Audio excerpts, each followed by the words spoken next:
Saudara yang baik, selamat datang di channel Komisi Kata-Ketik Keuskupan Padang. Pada kesempatan ini kami menjelaskan beberapa hal yang menurut kami penting dalam sakramen-sakramen Gereja Katolik.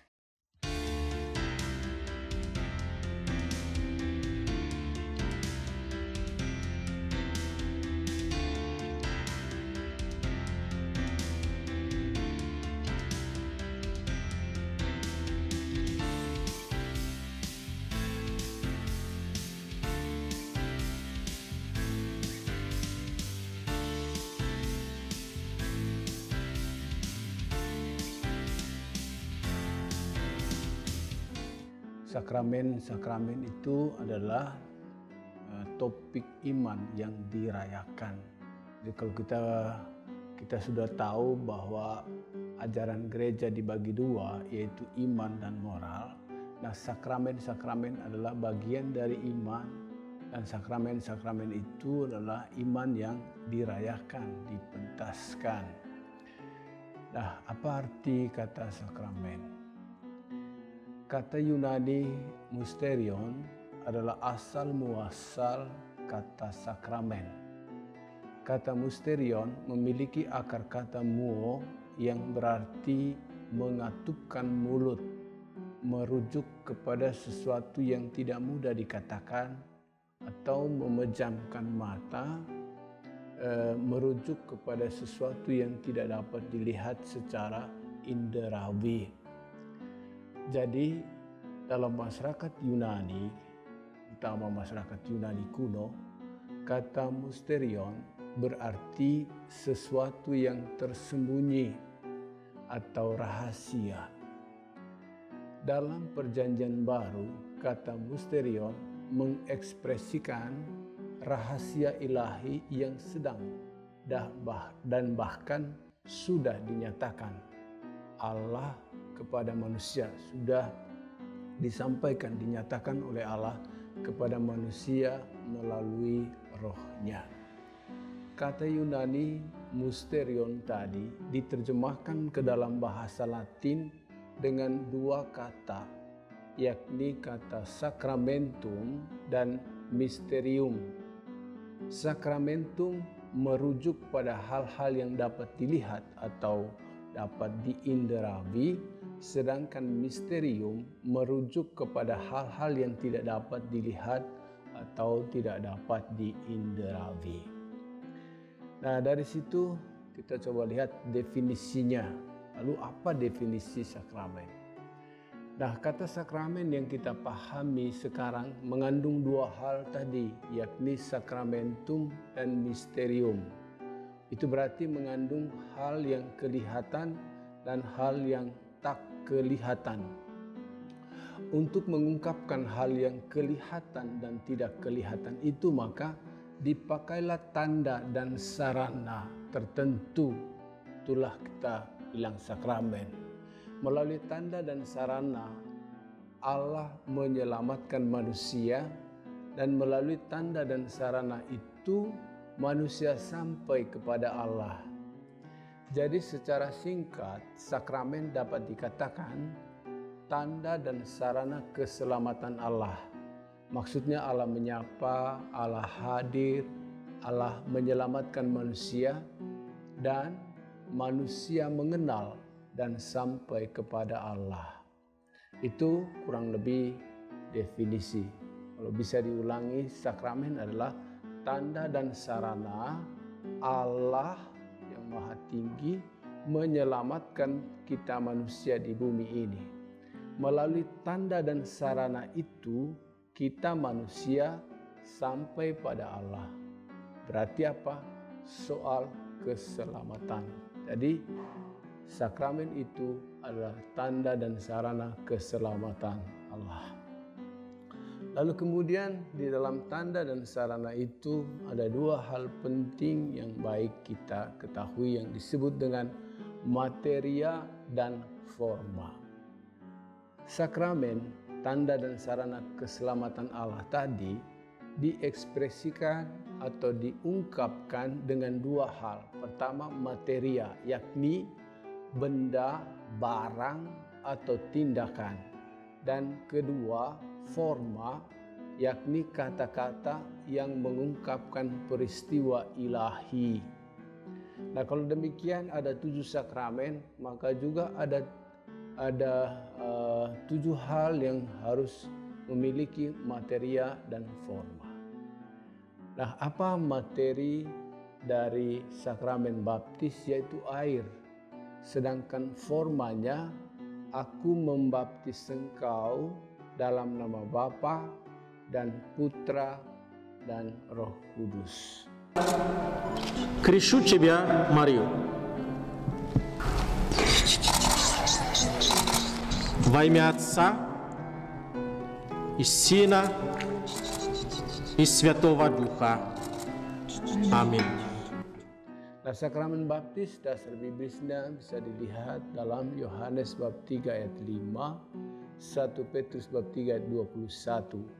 Dan bisa juga baca dalam KGK, Katekismus Gereja Katolik nomor 1213 sampai 1284. Lalu kemudian apa buah dari sakramen pembaptis? Apa manfaatnya, apa gunanya untuk dia yang menerima?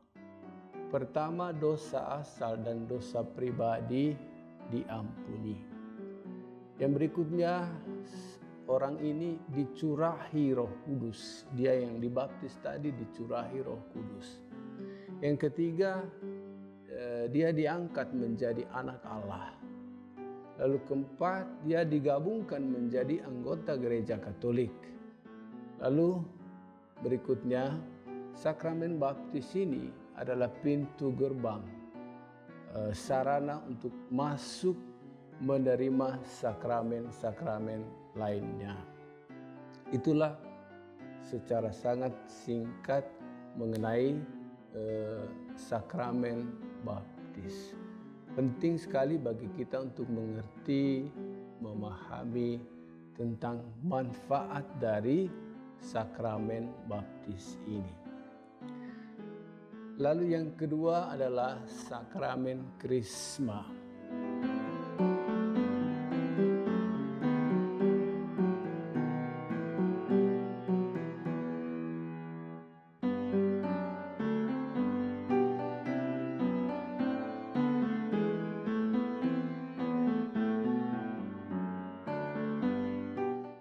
Materi dari sakramen krisma adalah pengurapan dengan minyak krisma. Minyak krisma itu terbuat dari minyak zaitun yang dicampur dengan balsam. Lalu orang dioles di dahi oleh uskup atau imam yang diberi kuasa. Formanya adalah semoga dimeterai oleh Roh Kudus. Dasar kitab suci sakramen krisma adalah Kisah Para Rasul bab 8 ayat 14 ayat 17. Buah dari sakramen krisma. Pertama, kita menerima kepenuhan Roh Kudus. Ini tadi yang disebut peristiwa dalam pada Pentakosta, Kisah Para Rasul bab 1 ayat 8. Kemudian kita semakin dikuatkan atau rahmat yang kita terima dalam sakramen baptis semakin dikuatkan. Itu berarti apa? Kita makin menjadi anak Allah, makin bersatu dengan Kristus, makin diberi karunia Roh Kudus, makin bersatu dengan gereja. Lalu kemudian penyempurnaan imamat umum yang diterima dalam sakramen baptisan. Lalu kemudian kita berpartisipasi dalam Ekaristi. Nah, poin lain dari buah sakramen krisma adalah sakramen ini memberi meterai rohani yang tak terhapuskan sebagai saksi Kristus bahwa kita selamanya menjadi saksi Kristus. Kemudian kita dikuduskan, makin mengasihi Kristus. Tentu juga harusnya makin mengasihi gereja. Kita sepenuhnya milik Allah. Dan yang terakhir, dinyatakan dewasa dalam iman, dan kemudian diutus mewartakan Injil. Mewartakan Injil itu berarti juga mewartakan Yesus melalui tutur kata yang baik, melalui sikap, perilaku, melalui perbuatan yang baik, yang benar. Dengan demikian kita menjadi utusan Kristus mewartakan Injil. Itu sakramen yang kedua. Sakramen yang ketiga adalah sakramen Ekaristi.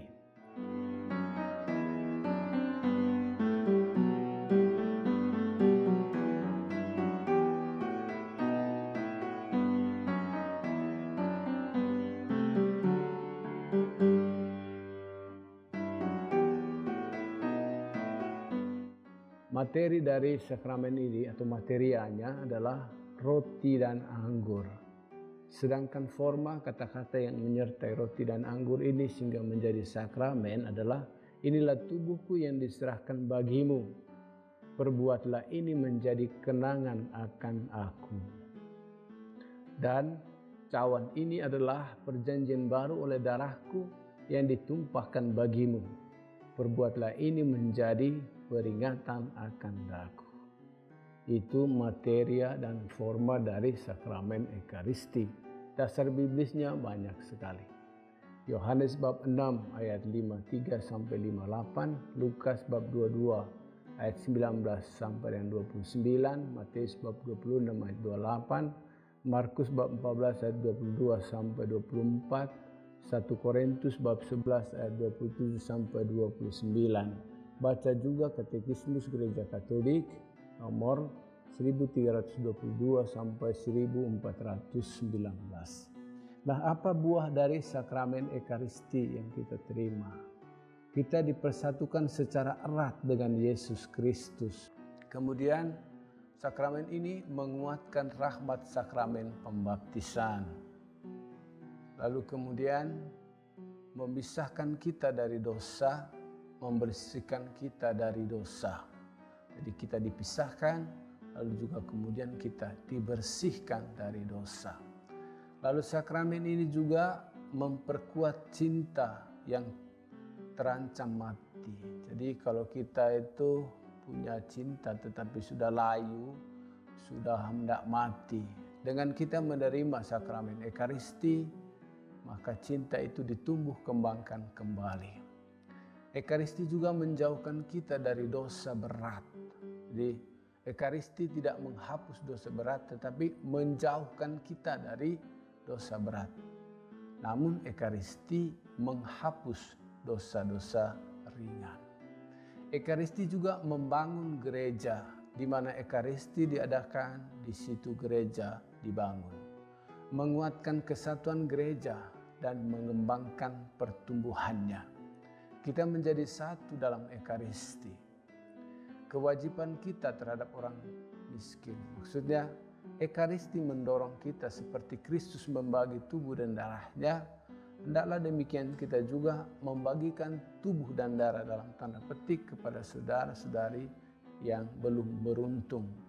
Bisa berupa makanan, berupa pakaian, berupa uang, berupa pendidikan gratis, berupa pengobatan atas sakit dan seterusnya.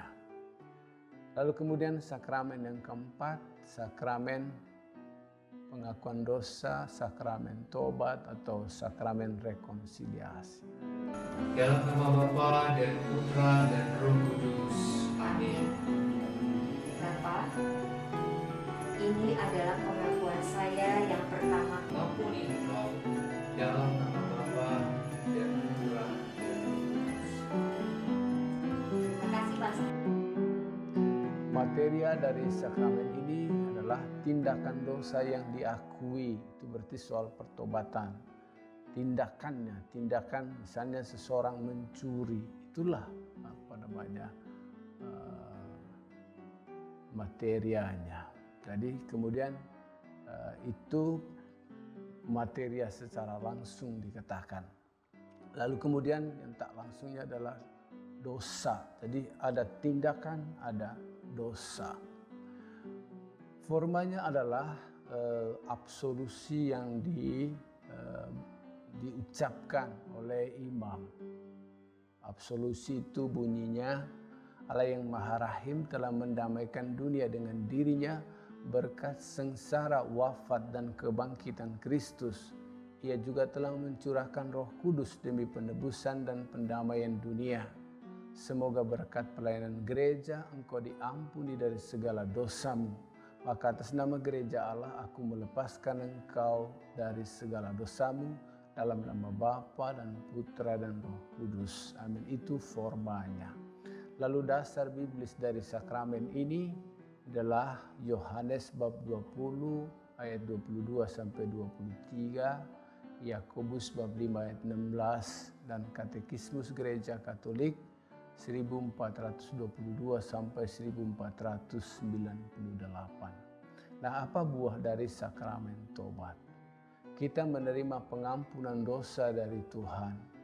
Kita menerima rahmat Tuhan untuk menolak godaan. Kita didamaikan kembali dengan Allah dan sesama gereja. Kita sehat dan sembuh secara rohani, pemulihan keadaan berahmat. Ketika kita berdosa, terutama dosa berat, kita kehilangan rahmat. Dan ketika kita mengakui dosa kita, maka keadaan berahmat itu dipulihkan. Ada penghapusan hukuman. Lalu kemudian memberikan rasa damai, kedamaian, ketenangan. Lalu kemudian kita memperoleh penghiburan rohani dan bertambahnya kekuatan spiritual, kekuatan rohani kita. Itu sakramen yang keempat. Lalu kemudian sakramen kelima, pengurapan orang sakit.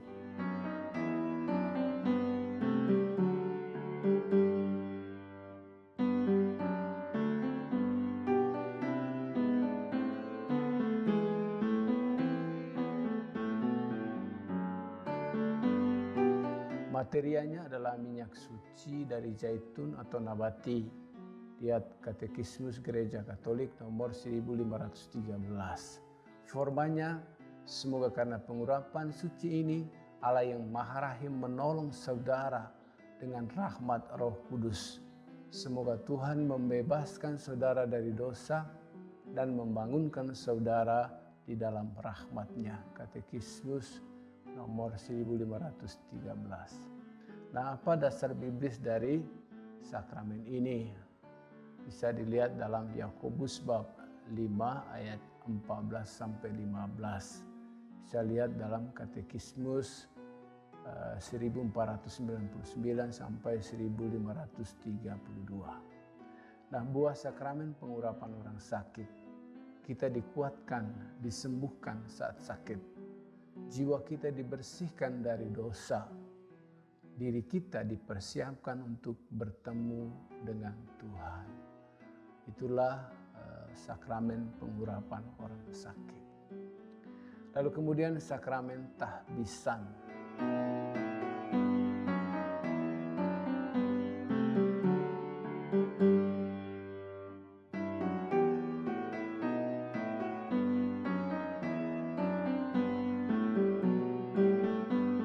Materianya adalah penumpangan tangan oleh uskup dan pengurapan minyak di tangan. Formanya adalah doa tahbisan yang didoakan oleh uskup. Dasar biblisnya Keluaran bab 19 ayat 6, Keluaran bab 19 ayat 22, 1 Petrus bab 2 ayat 9, lalu lihat penjelasan panjang lebar Katekismus 1536, 1600. Baik, sakramen, apa buah dari sakramen imamat? Pertama, penerima menjadi serupa dengan Kristus dan menjadi alat Kristus melayani gerejanya. Yang kedua, penerima memperoleh kuasa untuk bertindak sebagai wakil Kristus, kepala, dalam ketiga fungsinya sebagai imam, nabi, dan raja. Kemudian seseorang atau dia yang ditahbiskan ditugaskan untuk mengabarkan Injil dan melayankan sakramen-sakramen. Lalu berikutnya, sakramen tahbisan memberi tanda rohani yang tidak terhapuskan dan tidak dapat diulangi atau dikembalikan. Artinya seseorang sekali ditahbiskan, maka tanda pentahbisan itu abadi. Oleh rahmat Roh Kudus yang ada dalam sakramen ini, orang yang ditahbiskan menyerupai Kristus, imam, guru, dan gembala yang harus ia layani. Orang itu harus melayani Kristus, dalam arti mengikuti semua yang dikatakannya, menghayatinya, lalu kemudian melayani murid-murid Kristus. Yang berikutnya, rahmat dari tahbisan uskup, tadi tahbisan imam, menyanggupkan dia, seorang uskup, untuk membimbing gerejanya dengan teguh dan bijaksana sebagai seorang bapa dan gembala, dan melindunginya dalam cinta tanpa pamrih terhadap semua dan terutama terhadap orang miskin, sakit, dan berkekurangan. Itulah sakramen tahbisan. Selanjutnya adalah sakramen perkawinan. Hadapan imam, para saksi, dan umat yang hadir di sini, saya Matias Herdianto Sujono menyatakan dengan tulus hati memilih engkau Clara Sarita Mayapada Sibagariang menjadi istri saya. Saya berjanji setia kepadamu dan menerimamu apa adanya dalam untung dan malang, di waktu sehat dan sakit.